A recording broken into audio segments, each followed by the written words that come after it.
Today on Outside the Box Reviews, Predator Week continues, and we are looking today at the NECA Predator 2. This is Series 5 of the Predator figures, and this is the Guardian Predator. Guardian Predator, better known to fans as Gort. And this was the first real on-screen appearance of the Gort helmet. If you see my review of the San Diego Comic-Con exclusive Gort Predator, that was the original concept design for the Predator in the first movie. Basically the same body with this style biohelmet on it. And I believe Stan Winston Studios still had that helmet lying around, so it made its real screen debut as a background character in Predator 2 as one of the Lost Tribe. For accessories, as with all the Predators in this wave, he comes with his throwing disc.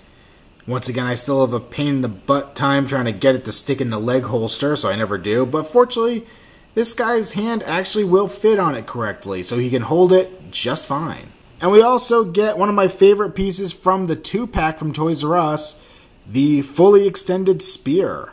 Really happy to have a second one of these for my collection. Really cool. He does have this in the movie, which is an even bigger added bonus.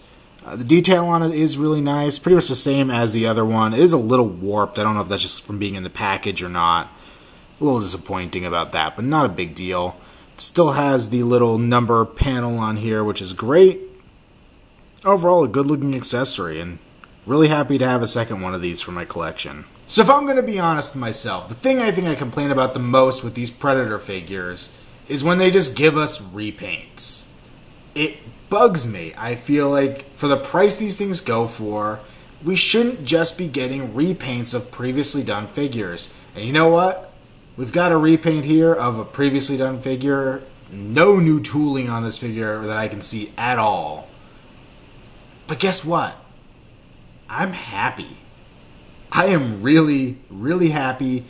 And I think what it really comes down to is the paint job. I don't think they've ever given us such a vibrant, cool paint job before. And it really does blow me away. And it makes it look like a new figure.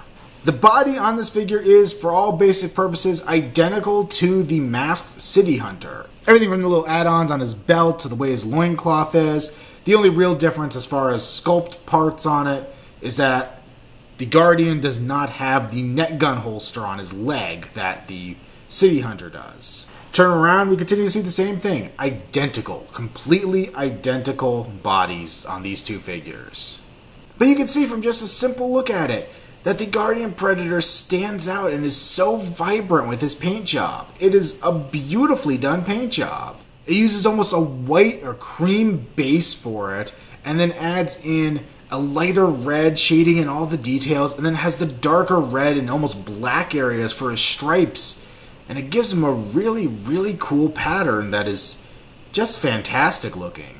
The armor is also painted in a slightly lighter shade, more of a metallic-y silver look than the darker copper of the City Hunter, which is very nice. And of course we do have different hands. We have the one meant to hold the disc, and the open one that's meant to hold the spear, which of course the masked City Hunter did also have.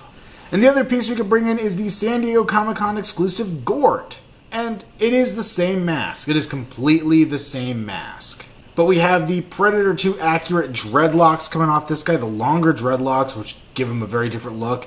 And the paint job on the mask is phenomenal. It really surprises me how well done that paint job is. The Gort figure paint job is a very dark and dull version. It's really just very dark.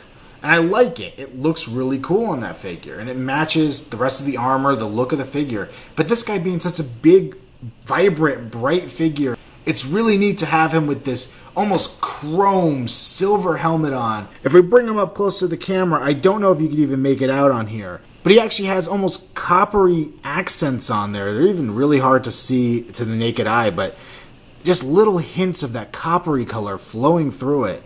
Looks awesome. I love the paint job on this mask. If we take a closer look at his armor pieces, you can see they also have a coppery color to it, but not a true copper, almost a Statue of Liberty greened copper look, which is another really neat touch, a really cool paint wash that adds a lot of extra flair to the figure. He features his plasma caster up here, which is on the little ball joint, as well as the hinge, so you could take it and slide it back down this channel on his back. Of course, it's being uncooperative now that I want to do it. There it goes. Slides right down there. He has his wrist gauntlet, which will extend out and slide back in, which is very nice. For articulation, he has a ball-jointed neck, pin socket shoulders, bend and rotate at the wrist, ball-jointed hand, ball-jointed waist, pin socket legs forward and back out to the side, rubber butt so not to interfere with that leg articulation, swivel at the upper leg, bend the knee at 2 points, and a ball-jointed foot. Overall, the Guardian Predator, or the Gort Predator, however you want to call him, I guess technically we should call him the Guardian Predator since Gort already exists in this line. But the Guardian Predator is a phenomenal figure, and he's a repaint. And I almost can't wrap my head around it. I know it's basically been this whole review is me talking about that, but it really does amaze me how well they pulled off a simple repaint of a figure and a head swap. That's all it is, a repaint and a head swap and a hand swap. But still, not that big of a deal. It's probably very easy for NECA to make this figure, but still really well done. Very happy with this one. Happier than I thought I would be, honestly. I did not realize how much I was going to like having this figure until I got it home and got it in hand. Very pleased with this guy. Highly recommend him. And while in my Predator collection, the Predators that carry their movies are the ones that get front and center display space. So the City Hunter, Jungle Hunter, those get up front. The Elder Predator gets that as well. And the Lost Tribe kind of fills in the back rows. But this guy is definitely going up towards the front because he's awesome looking. He is truly a cool looking figure. And I'm so glad I picked him up. I have the Masked City Hunter. I have the Gort San Diego Comic-Con exclusive. This figure doesn't take away anything from either of those. And those figures don't really take away anything from this one, which is pretty much all you can ask for in a Predator like this. And having said all this as well, it is movie accurate. The whole thing with the Lost Predators is they're basically leftover parts put together. Probably extra suits, extra costumes, all that stuff. Stuff that was laying around the shop. Used to fill out the ranks on the cheap, I guess, for the most part. And the way they made them for the movie is easy enough to reflect in the way they're making the toys. So it's not really that big of a deal in the end. It's been another Outside the Box review. Stay tuned as we continue on with Predator Week.